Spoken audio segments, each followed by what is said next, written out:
Hi folks, this video is on graphing logarithmic functions. Now you might remember that logarithmic functions are the inverses of exponential functions. In terms of graphing, that means the x-coordinate becomes the y and the y-coordinate becomes the x. So we want to start off with a little review. We want to write this in logarithmic form. So the base of the exponent in logarithmic form gets flipped to the other side and becomes the base of the logarithm. So this becomes log base 2 of y, and the exponent just becomes isolated on that side. So log base 2 of y equals x. So when you think of an inverse function, you switch x and y. So then log base 2 of x equals y. And this looks like a pretty familiar function where you have y equals something.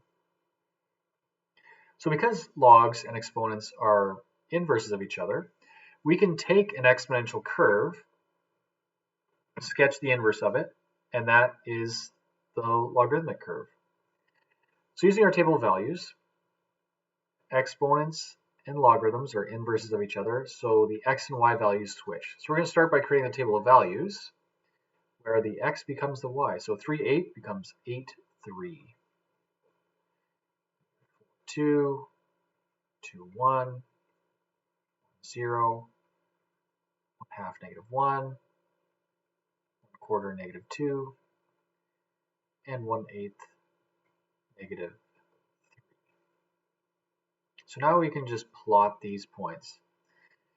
So we get 8, 3, that's off my graph. 4, 2, I can do that one. 2, 1, 1, 0, 1/2, -1, 1/4, -2, and then 1/8 cuts that in half again, and that we're off our grid. So we can connect these with a nice smooth curve, like so. Putting arrows on both ends. And then you'll notice that on the exponential graph, we have a horizontal asymptote. So when we reflect that in the line y equals x, that becomes a vertical asymptote. Vertical asymptote right on the y-axis. So when you sketch this, it's important that your logarithmic curve does not cross your asymptote. Here we have another example, y equals 3 to the power x. And just to show that these are inverses of each other, I'll start with the equation on the left. Then if they're inverses, you switch x and y, so x equals 3 to the power y. And we write this in logarithmic form. So 3 becomes the base on the other side. So log to the base of 3 of x equals y. So we get the same thing happening right here. And again, we're switching the x and y coordinates.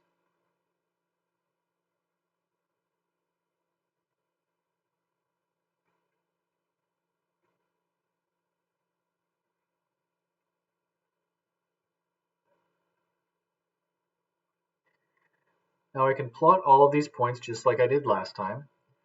Or what I can do is I can take this curve that I already know and I can reflect that. I can make all the x values y and all the y values x's.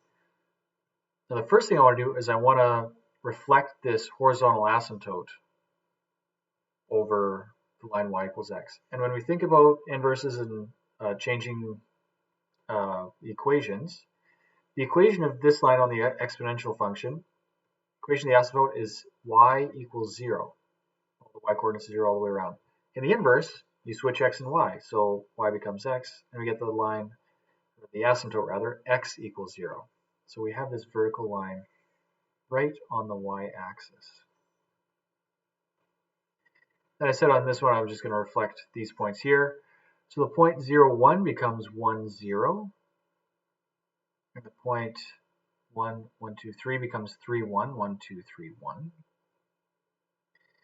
That's 2, 9, so we get 9, 2.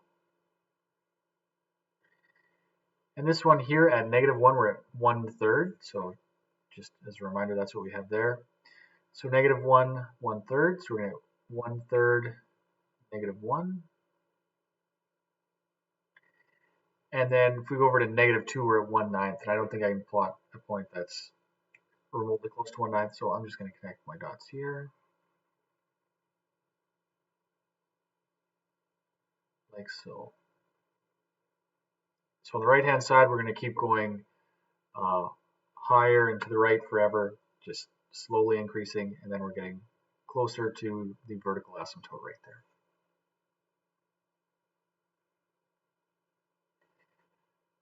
Sometimes you won't be given a nice grid and you'll just be given axes.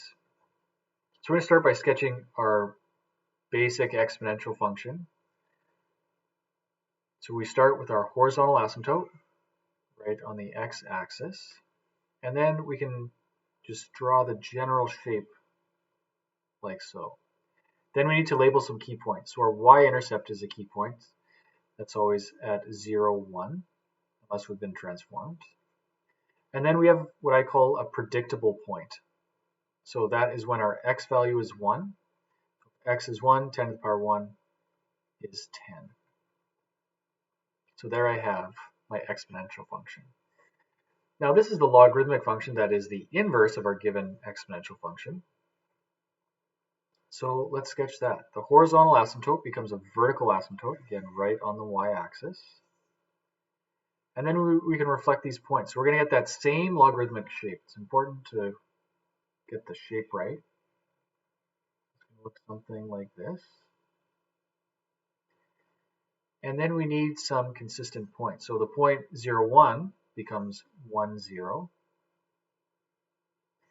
Point 1, 10 becomes 10, 1. We need to label these points. 10, 1 and 1, 0.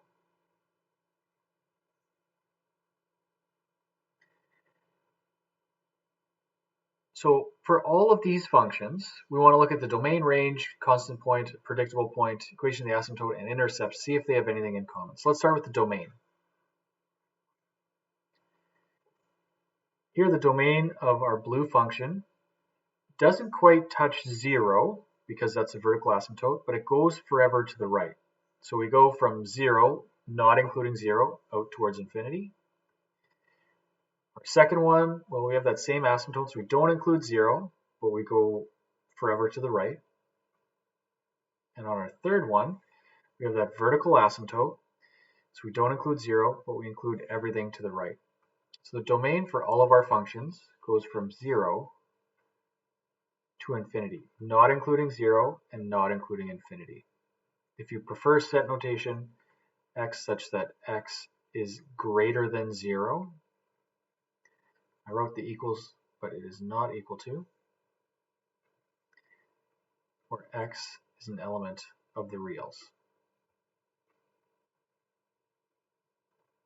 Next up, let's take a look at the range. So going bottom to top this time. This arrow says we go down forever, and this one goes up forever, so we go from negative infinity to positive infinity. Our next one, this arrow goes down, so we go from negative infinity, and this arrow goes up, so up to positive infinity. And you guessed it, arrow going down to negative infinity, arrow going up to positive infinity. So our range is everything. So interval notation, negative infinity to positive infinity. You don't include either one, and it's important we start with the lowest value and go to the highest value. Or in set notation, y such that y is an element of the real numbers.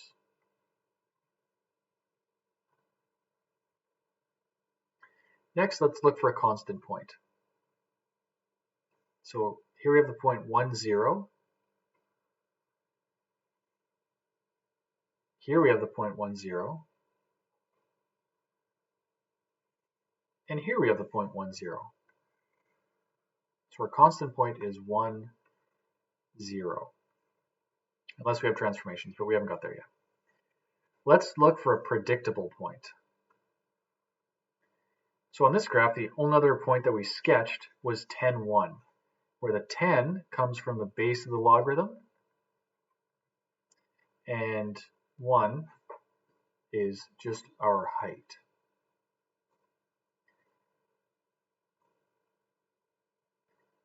So let's look at a point that we labeled over here. We labeled this point here, which is 1, 2, 3, 1. Wouldn't you know it, the value of our base is 3. So it seems like when our y value is 1, our x value is the value of the base. Let's see if that holds up. So there's our constant point. Here we have the point 2, 1. So I'm going to guess that our log was base 2. And sure enough, it was. So we have the base of the logarithm, comma 1, as our predictable point. So I'm going to write that as b, meaning the base of the logarithm, comma 1. Up next, we have the equation of our asymptote. So here the equation was x equals 0. Here, right on the y-axis again, so x equals 0. And up here are equations on the y-axis, x equals 0. So unless we have a transformation, the equation of the asymptote is x equals 0. And up next we have our intercepts. So in terms of our x-intercept, we get the point 1, 0. And we found that on all three of the graphs before, so our x-intercept is going to be 1. Then we want to think about our y-intercept. Well, we have this vertical asymptote on all of the y-axes, so that means we will never ever touch the y-axis, so we won't have a y-intercept.